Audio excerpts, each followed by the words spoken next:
We've mentioned humility, we've mentioned growth. We need to mention refinement, because a part of this process, of course, is this growing awareness that who I am is different from perhaps who I thought I was, or who I was told that I was, or who I expected myself to be, or who they expected me to be. There's this process of continual refinement that kind of whittles down to a more and more perfect point, the fullest possible expression of oneself. That whittling is literally a whittling away of all the agreements and ideas that do not, in fact, resonate with the underlying truth of your unique self-expression. But the moment you arrive at that point, the moment you've refined your voice, your way enough to express itself as your own, you meet the final keynote, which we've discovered for this figure of the tarot, which is originality.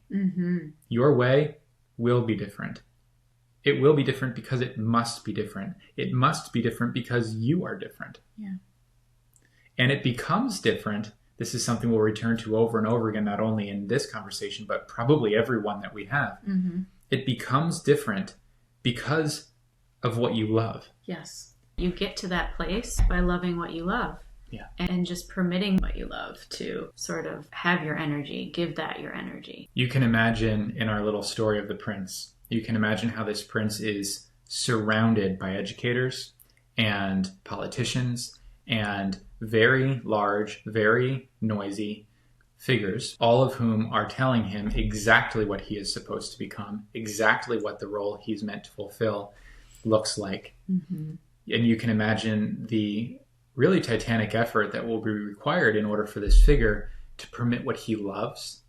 The angels over and over and over again, from all these different angles and all these different ways, have told us this one thing.